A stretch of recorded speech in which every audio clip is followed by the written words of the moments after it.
नमस्कार, मैं हूं श्वेता सिंह और आप देख रहे हैं आज तक। लॉकडाउन 2.0 का पहला दिन आज, और ये चलेगा अगले 19 दिनों तक, यानी 3 मई को जाकर इसे समाप्त होना है। पहला लॉकडाउन जिस तरीके से चला है उसे देखते हुए और अगला जो पूरा एक हफ्ता है उस पर तय होगा कि अप्रैल 20 के बाद क्या कुछ परिवर्तन होने वाला है। हालांकि इसके साथ साथ सरकार की तरफ से कई दिशा निर्देश भी दिए गए, कई गाइडलाइंस दिए गए कि किस तरीके से और किसे किसे अब ज्यादा छूट होगा। जिस तरह से खाद्य आपूर्ति को लेकर बातें होती रहती हैं, कृषि क्षेत्र को लेकर बातें होती रहती हैं, उन्हें अलग तरह की छूट की बात है।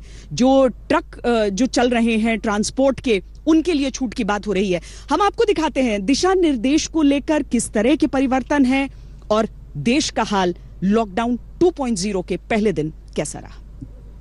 जो अपने यहां हॉटस्पॉट नहीं बढ़ने देंगे और जिनके हॉटस्पॉट में बदलने की आशंका भी कम होगी, वहां पर 20 अप्रैल से कुछ जरूरी गतिविधियों की अनुमति, छूटछाट दी जा सकती है। प्रधानमंत्री के संबोधन के बाद से आप सोचते रहे होंगे क्या छूट मिलने वाली है और कितनी। तो लीजिए, 24 घंटे के भीतर आ गई पहली किश्त। प्रधानमंत्री नरेंद्र मोदी का वादा हकीकत में बदल गया। आप इसे नरमी कहें या कुछ और, अगर आप देश के उन सौभाग्यशाली इलाकों से हैं जहां कोरोना पहुंचा नहीं, तो 21 तारीख से आपको कई सौगातें मिलने वाली है। इसी के साथ मिलने वाला है एक बड़े गरीब तबके को मानो सांस लेने का सहारा। नॉन हॉटस्पॉट इलाकों में बढ़ गया अनिवार्य सेवाओं का दायरा। 21 तारीख से गरीबों, मजदूरों, कामगारों को मिलेगा काम का आसरा। चलिए, बिना लाग लपेट के आपको बताते हैं कि 21 अप्रैल से किसे क्या राहत मिली और किस हद तक। सबसे पहले बात अन्नदाताओं की, यानी किसानों की। फसलों की कटाई से लेकर अनाजों को मंडी तक पहुंचाने की छूट उन्हें दे दी गई है। प्रधानमंत्री ने कल के संबोधन में ही इस वर्ग के लिए अपनी चिंता व्यक्त की थी। इस समय रबी फसल की कटाई का काम भी जारी है। केंद्र सरकार और राज्य सरकारें मिलकर प्रयास कर रही हैं कि किसानों को कम से कम दिक्कत हो। किसानों को कोरोना और किस्मत के सहारे नहीं बैठना पड़ेगा। उनकी मुश्किलों के तमाम दरवाजे तोड़े जा रहे हैं। जो कृषि क्षेत्र है, जो हमारी पहले के गाइडलाइंस थी उसमें भी लगभग हमने पूरे कृषि क्षेत्र को खोला हुआ था। कृषि क्षेत्र में जितनी भी गतिविधियां हैं उसमें जो भी लोग संलग्न हैं, जो भी कर रहे हैं, वो कर सकते हैं। ज्यादातर ग्रामीण भारत को कोरोना का छुआ तक नहीं है, इसलिए ग्रामीण औद्योगिक गतिविधियां शुरू होने जा रही हैं। ग्रामीण इलाकों में जो रूरल इंडस्ट्रीज हैं, जो ऐसे उद्योग हैं जो ग्रामीण इलाकों में स्थित हैं, यानी कि जो म्युनिसिपल बाउंड्रीज के बाहर हैं, उनमें भी अब काम करने की छूट है। लोग बाग वो सब काम कर सकते हैं और इसमें फूड प्रोसेसिंग पे बल दिया गया है। फूड प्रोसेसिंग इंडस्ट्रीज जो हैं उनको उनमें अब काम करने की उनको अनुमति है। लॉकडाउन 2 की अवधि तो 3 मई तक बढ़ा दी गई है, लेकिन खेती और किसानी को लेकर गाइडलाइन में ये साफ कहा गया कि 20 अप्रैल से जो नई गाइडलाइन जारी हो रही है, लागू होने वाली है, उसमें खेती और किसानी को ज्यादा छूट दी गई है। छूट इस तरह से कि किसान अपने खेतों में जाएगा, मजदूर वहां तक पहुंचेंगे, खेतों की कटाई का काम जारी रहेगा, फसल को मंडी में लाने का काम होगा। सरकार एमएसपी पर खरीदारी शुरू करने वाली है। 21 अप्रैल से नॉन हॉटस्पॉट इलाकों में अब आपकी बिजली का काम लॉकडाउन तक पेंडिंग में नहीं रहेगा। घर में प्लम्बिंग का काम हो वो भी हो जाएगा। घर बैठे अपने पुराने फर्नीचर को दुरुस्त कराना है तो कोई तकलीफ नहीं, क्योंकि carpenter, plumber, electricians, motor mechanic को काम करने की इजाजत होगी। करियर सेवाएं बहाल कर दी जाएंगी। दूध की खरीद बिक्री पर लगा ब्रेक हटा लिया जाएगा। बहुत से तबेले वालों को तकलीफ की इंतहा झेलनी पड़ी है। दूध खरीदने को कोई राजी नहीं था। अब दूध के तबेलों से दूध बिना रोक टोक के बड़ी कंपनियों तक जा सकता है। पशुपालन, मछली पालन, बागवानी के पूरे इकोसिस्टम में भी लोगों को काम करने की अब अनुमति मिलेगी।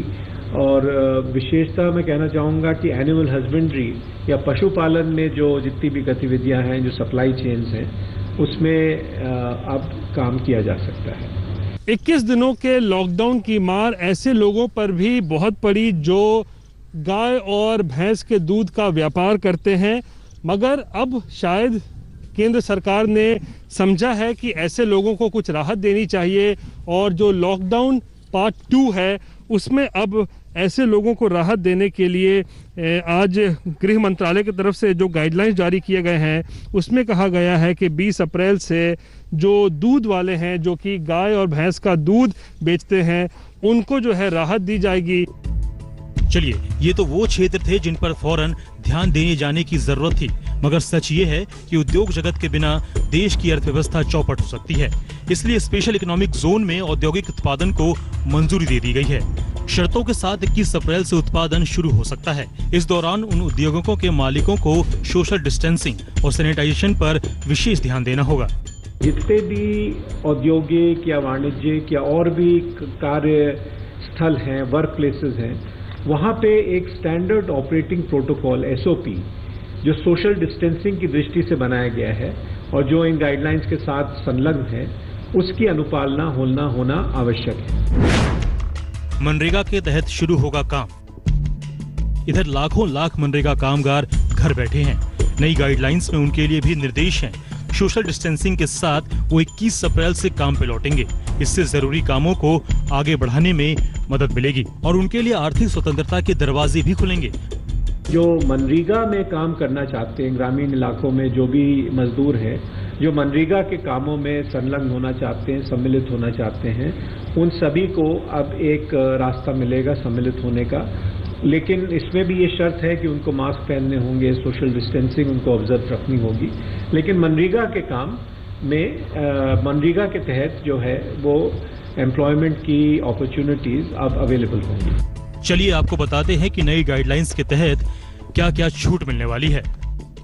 कोल्ड स्टोरेज कोयला खदानों में काम शुरू हो सकेगा। 50% कर्मचारियों के साथ IT कंपनियों को काम की मंजूरी मिलेगी।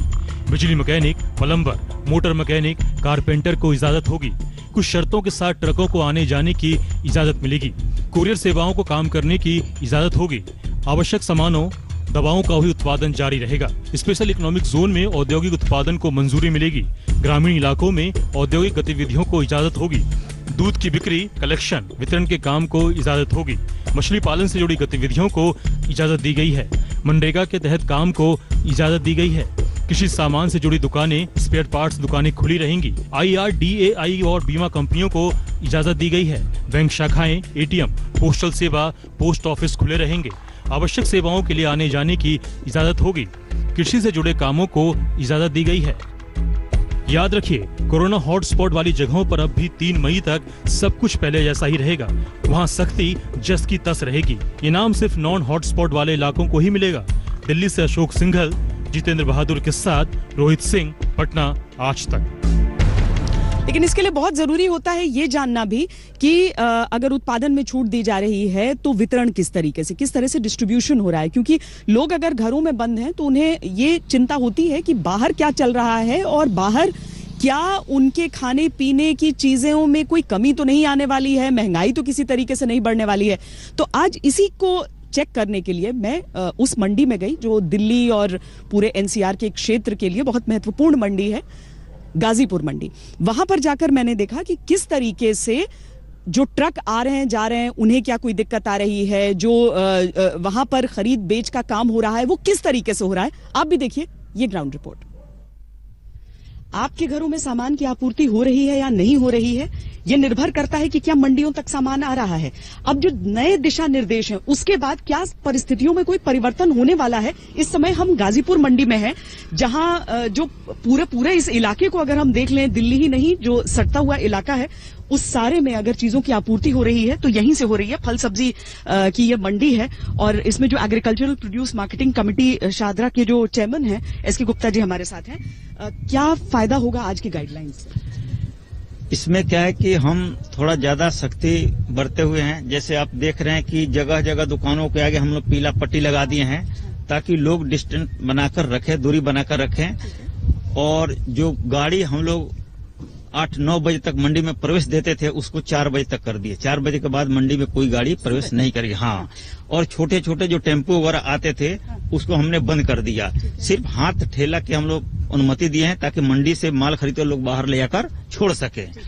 बाकी और सैनिटाइज भी हम लोग लगातार कर रहे हैं, सारे मंडियों में, सारी दुकानों पर समय समय से सैनिटाइज। तो आज का जो दिशा निर्देश है, जो गाइडलाइंस है, अगला जो 19 दिन का लॉकडाउन बढ़ाया जा रहा है, उससे कोई फायदा हो रहा है यहाँ पर? एकदम फायदा है उसे, क्योंकि लोगों को अब लग रहा था कि हाँ अब खुलने वाली है, 14 को खुलने वाली है, खिलने वाली, तो थोड़ा भीड़ बढ़ना शुरू हो गया था। लेकिन जैसे कल का मोदी जी का ऐलान हुआ कि लॉकडाउन 3 मई तक कर दिया गया है, फिर लोगों में थोड़ा वो होगा कि अब तो लंबा चलेगा।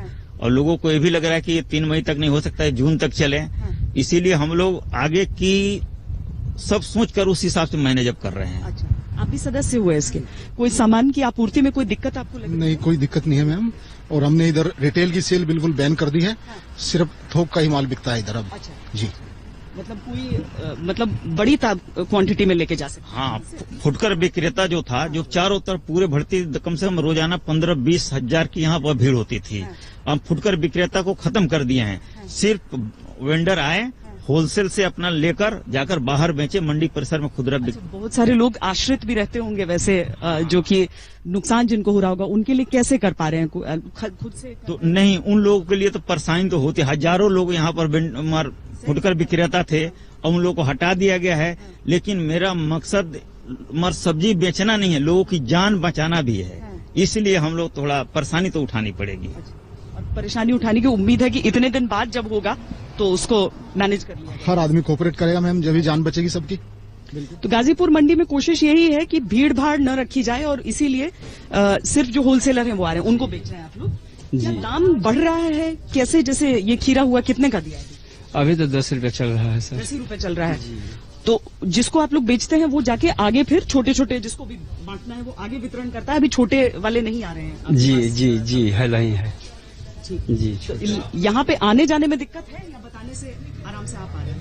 नहीं जी, आने जाने में तो दिक्कत है, सब पुलिस रोक रहे हैं। हाँ, दिखाने से आने देते हैं आप? जी।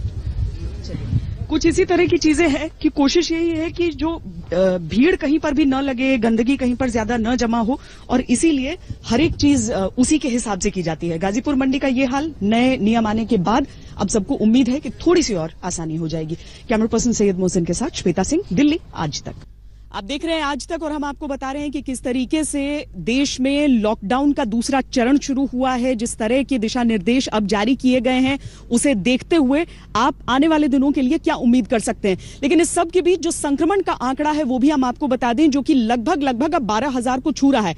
कुल मिलाकर अब तक 11,933 लोग कोरोना से संक्रमित हुए हैं और 400 जिलों में देश के कोरोना नहीं है। 1,344 कोरोना मरीज ठीक होकर घर जा चुके हैं। अगर हम कोरोना से मरने वालों की संख्या देखें तो यह है 392। स्वास्थ्य मंत्रालय की तरफ से यह स्पष्ट किया गया है कि कोरोना अभी सामुदायिक संक्रमण के स्तर में नहीं है, उस चरण में नहीं है, उस स्टेज में नहीं है, यानी कि स्टेज 2, जिस पर बरकरार रखने के लिए और उससे आगे जाकर स्थिति को नहीं बिगाड़ने के लिए भारत ने लॉकडाउन की शुरुआत की थी, उसमें हम अब तक सफल नजर आ रहे हैं। अभी के लिए हमारी इस पेशकश में इतना ही। देश और दुनिया की बाकी खबरों के लिए आप देखते रहिए आज तक। नमस्कार, मैं हूं अंजना ओम कश्यप। हमें उम्मीद है ये वीडियो आपको पसंद आया होगा। लेटेस्ट खबरों के लिए यूं ही देखते रहिए आज तक और इस वीडियो के पसंद आने पर लाइक, शेयर एंड सब्सक्राइब करना ना भूलें।